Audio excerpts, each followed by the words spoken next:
आदरणीय मेरे प्रिय दोस्तों और भक्तों, श्री कृष्ण लीला चिंतन में आज एक बार फिर श्री प्रेम सुधा सागर से आपके समक्ष मीठा मीठा वृत्तांत लेकर हाजिर हुआ हूँ।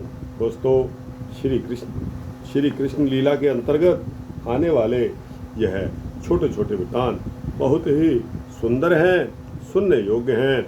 भगवान की लीलाएं हैं जो कि भगवान ने अपने समय में की। आज हम उन्हीं को सुन रहे हैं, उनका ही हम आपके समक्ष यह वृत्तांत दे रहे हैं। और दोस्तों, क्यों ना दें, यही एक सच्ची भक्ति भी है। तो दोस्तों, आइए बिना समय गवाए इस वृत्तांत को शुरू करते हैं। दोस्तों, एक दिन की बात है कि माता यशोदा ने माखन चोरी करने पर श्याम सुंदर को धमका दिया, उनको डांटा फटकारा। बस दोनों नेत्रों से श्री कृष्ण के आंसुओं की झड़ी लग गई। कर कमल से अपनी आंखें मलने लगे, ओम ओम ओम करके रोने लगे। उनका गला रुंध गया, मुंह से बोला नहीं जा रहा था। बस माता यशोदा का इतने में ही धैर्य टूट गया। तो माता यशोदा ने अपने आंचल से अपने लाला कन्हैया का मुख पहुंचा और बड़े ही प्यार से गले लगाकर बोली कि ओए लाला, यह सब तुम्हारा ही तो है, यह चोरी नहीं है।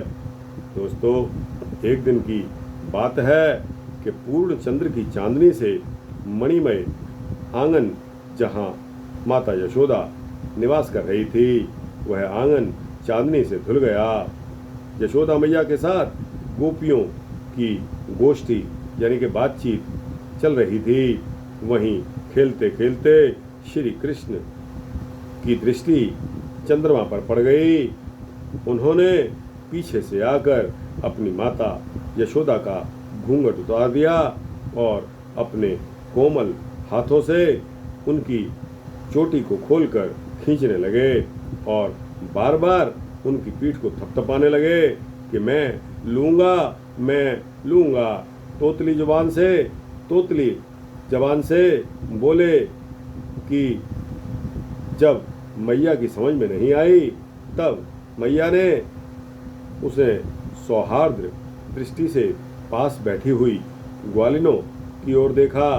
अब वे विनय से प्यार से फुसलाकर श्री कृष्ण को अपने पास ले आई और बोला कि हे लल्ला, तुम क्या चाहते हो? दूध? श्री कृष्ण ने कहा, नहीं। क्या बढ़िया दही? नहीं। क्या खुरचन चाहिए कि नहीं? क्या चाहिए मलाई? नहीं चाहिए। ताजा मक्खन खाओगे कि नहीं? ग्वालिनों ने कहा कि बेटा, रूठो मत और रो मत, जो मांगोगे वही मिल जाएगा। श्री कृष्ण ने धीरे से कहा कि घर की तो मुझे कोई भी वस्तु नहीं चाहिए, और उंगली उठाकर ऊपर आसमान में चंद्रमा की तरफ संकेत कर दिया। गोपियां बोली कि अरे मेरे बाप, यह कोई माखन का लौंडा थोड़ी है, हाय, हम यह कैसे देंगी? यह तो प्यारा प्यारा हंस आकाश के सरोवर में तैर रहा है। श्री कृष्ण ने कहा, मैं भी तो खेलने के लिए इस हंस को ही मांग रहा हूँ। जल्दी करिए, पार जाने के पूर्व ही मुझे इसको ला दीजिए। अब और भी मचल गए। धरती पर पांव पीट पीट कर, हाथों से गला पकड़कर दो, जल्दी दो कहने लगे और पहले से भी ज्यादा रोने लगे।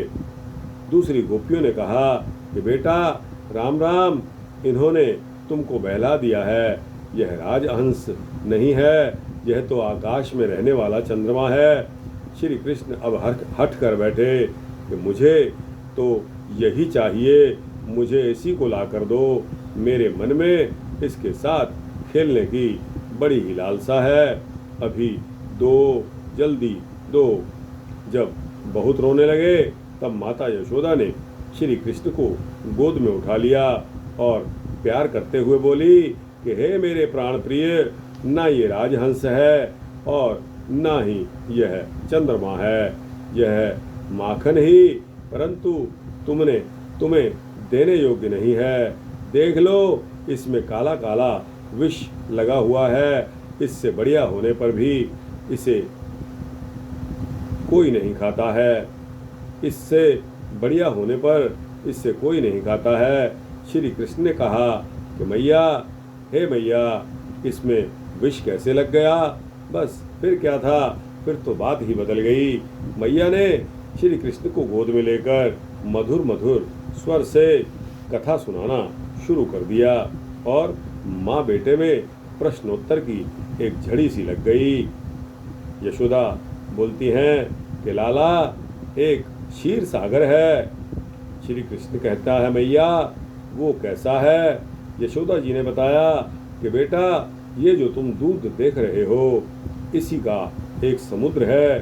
श्री कृष्ण ने बोले कि मैया, कितने गायों ने दूध दिया होगा तब यह समुद्र बना होगा। माता यशोदा ने कहा कि कन्हैया, वह गाय का दूध नहीं है। तब श्री कृष्ण बोले, अरे मैया, तू मुझे बहला रही है, भला बिना गाय के दूध कैसे आया? तब माता यशोदा ने कहा कि हे वत्स, जिसने गायों में दूध बना दिया, वह गाय के बिना भी दूध बना सकता है। तब श्री कृष्ण बोले कि भैया, वो कौन है?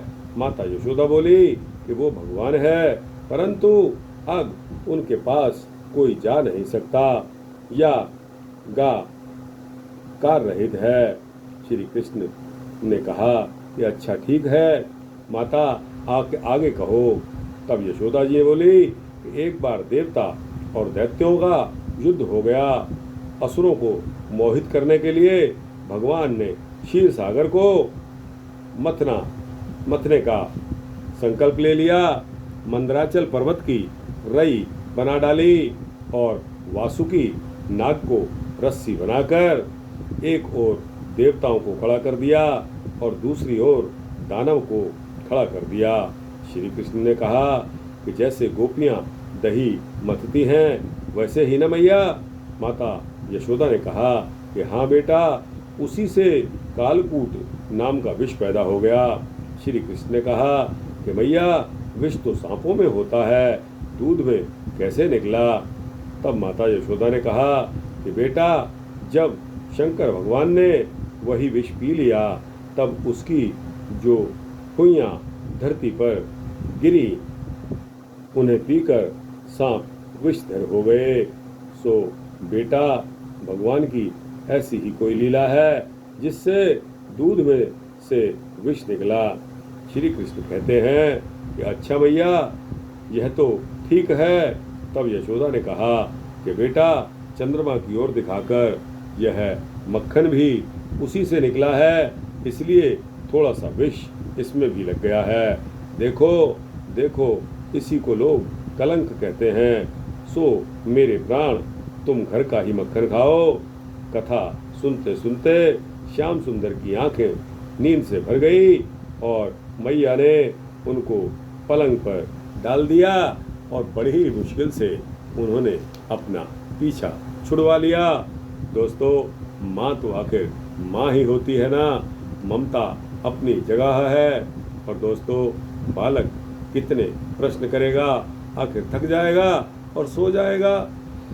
दोस्तों, भगवान की लीला पर विचार करते समय यह बात ध्यान रखनी चाहिए कि भगवान का लीला धाम, भगवान के लीला पात्र, भगवान का लीला शरीर और उनकी लीला प्राकृत नहीं होती।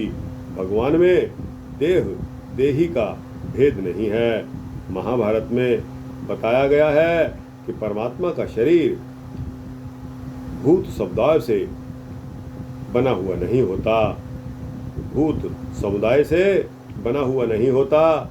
जो मनुष्य श्री कृष्ण परमात्मा के शरीर को भौतिक जानता और मानता है, उसका समस्त स्रोत स्मार्त कर्मों से बहिष्कार कर देना चाहिए, अर्थात उसका किसी भी शास्त्रीय कर्म में अधिकार नहीं है। यहाँ तक कि उसका मुंह देखने पर भी सचैल यानी कि वस्त्र सहित स्नान करना चाहिए। श्रीमद् भागवत में ही ब्रह्मा जी ने भगवान श्री कृष्ण की स्तुति करते हुए कहा है, अस्यापि देव वपुषो मदन ग्रहस्य स्वेच्छामयस्य न तो भूतमयस्य कोस्पि। आपने मुझ पर कृपा करने के लिए ही यह स्वेच्छामय सच्चिदानंद स्वरूप प्रकट किया है। यह पंचभौतिक कदापि नहीं है। इससे स्पष्ट होता है कि भगवान का सभी कुछ अपराकृत होता है। इसी प्रकार यह माखन चोरी की लीला भी अपराकृत दिव्य ही है। दोस्तों, यदि भगवान के नित्य परम धाम में अभिन्न रूप से नित्य निवास करने वाली नित्य सिद्धा गोपियों की दृष्टि से न देखकर केवल साधन सिद्धा गोपियों की दृष्टि से अगर देखा जाए तो भी उनकी तपस्या इतनी कठोर थी, उनकी लालसा इतनी अनन्य थी, उनका प्रेम इतना व्यापक था और उनकी लगन इतनी सच्ची थी कि भक्त वांछा कल्पतरु प्रेम रसमय भगवान उनके इच्छानुसार उन्हें सुख पहुंचाने के लिए माखन चोरी की लीला करके उनकी इच्छित पूजा ग्रहण करें, चीर हरण करके उनका रहा सहा व्यवधान का पर्दा उठा दे और रास लीला करके उनको दिव्य सुख पहुंचाएं तो कोई बड़ी बात नहीं है। भगवान की नित्य सिद्धा चिदानंदमयी गोपियों के अतिरिक्त बहुत सी ऐसी गोपियां और भी थी जो अपनी महान साधना के फलस्वरूप भगवान की मुक्त जन वांछित सेवा करने के लिए गोपियों के रूप में अवतरित हुई थी। उनमें से कुछ पूर्व जन्म की देव कन्याएं थी, कुछ श्रुतियां थी, कुछ तपस्वी ऋषि थे और कुछ अन्य भक्त जन थे। इनकी कथाएं विभिन्न पुराणों में मिलती हैं। श्रुति रूपा गोपियां जो नेत के द्वारा निरंतर परमात्मा का वर्णन करते रहने पर भी उन्हें साक्षात रूप से प्राप्त नहीं कर सकती, गोपियों के साथ भगवान के दिव्य रसमय विहार की बात सुनकर गोपियों की उपासना करती हैं और अंत में स्वयं गोपी रूप में परिणित होकर भगवान श्री कृष्ण को साक्षात अपने प्रियतम रूप को प्राप्त करती हैं। इनमें मुख्य श्रुतियों के नाम हैं उद्गीता, सुगीता, कलगीता, कलकंठिका और विपंजी आदि। भगवान के श्री रामावतार में उन्हें देखकर मुग्ध होने वाले, अपने आप को उनके स्वरूप सौंदर्य पर न्यौछावर कर देने वाले सिद्ध ऋषिगण जिनकी प्रार्थना से प्रसन्न होकर भगवान ने उन्हें गोपी बनकर प्राप्त करने का वर दिया है, ब्रज में गोपी रूप से अवतीर्ण हुए थे। इसके अतिरिक्त मिथिला की गोपी, कौशल की गोपी, अयोध्या की गोपी, पुलिंद गोपी, रमा वैकुंठ, श्वेत दीप आदि की गोपियां और जालंधरी गोपी आदि गोपियों के अनेकों यूथ थे जिनको बड़ी तपस्या करके भगवान से वरदान पाकर गोपी रूप में अवतीर्ण होने का सौभाग्य प्राप्त हुआ था। पद्म पुराण के पाताल खंड में बहुत से ऐसे ऋषियों का वर्णन आता है जिन्होंने बड़ी कठिन तपस्या करके अनेकों कल्पों के बाद गोपी स्वरूप को प्राप्त किया था। उनमें से कुछ एक के नाम इस प्रकार हैं। दोस्तों, एक उग्रतपा नाम के ऋषि हुए हैं। वे अग्निहोत्री और बड़े दृढ़व्रती थे। उनकी तपस्या अद्भुत थी। उन्होंने पंच दशाक्षर मंत्र का जाप और रासोन्मत्त नव किशोर श्याम सुंदर श्री कृष्ण का ध्यान किया था। 100 कल्पों के बाद ये सुनंद नामक गोप की कन्या सुनंदा हुए। इसी प्रकार एक सत्यतपा नाम के मुनि थे। वे सूखे पत्तों पर रहकर दशाक्षर मंत्र का जाप और श्री राधा के दोनों हाथ पकड़कर नाचते हुए श्री कृष्ण का ध्यान करते थे। 10 कल्प के बाद वे सुभद्र नामक गोप की कन्या सुभद्रा बने। हरिधामा, इसी प्रकार हरिधामा नाम के एक ऋषि थे। वे निराहार रहकर क्लीं काम बीज से युक्त विषाक्षरी मंत्र का जाप करते थे और माधवी मंडप में कोमल कोमल पत्तों की शैया पर लेटे हुए युगल सरकार का ध्यान करते थे। 3 कल्प के पश्चात वे सारंग नाम के गोप के घर रघवेणी नाम से अवतीर्ण हुए। एक और भक्त हैं, जाबाली नामक एक ब्रह्मज्ञानी ऋषि थे जिनका नाम था जाबाली। उन्होंने एक बार विशाल वन में विचरण करते हुए एक जगह बहुत बड़ी बावली देखी। उस बावली के पश्चिम तट पर बढ़ के नीचे एक तेजस्विनी युवती स्त्री कठोर तपस्या कर रही थी। वह स्त्री बड़ी सुंदर थी। चंद्रमा की शुभ्र किरणों के समान उसकी चांदनी चारों ओर छिटक रही थी। उसका बायां हाथ अपनी कमर पर था और दाहिने हाथ से वह ज्ञान मुद्रा धारण किए हुए थी। जाबाली के बड़ी नम्रता के साथ पूछने पर उस तापसी ने बतलाया कि मैं वह ब्रह्म विद्या हूँ जिसे बड़े बड़े योगी सदा ढूंढते रहते हैं।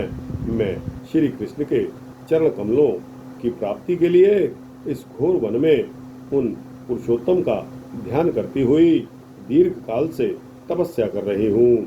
मैं ब्रह्मानंद से परिपूर्ण हूँ और मेरी बुद्धि भी उसी आनंद से परितृप्त है, परंतु श्री कृष्ण का प्रेम मुझे अभी भी प्राप्त नहीं हुआ, इसलिए मैं अपने को शून्य देखती हूँ।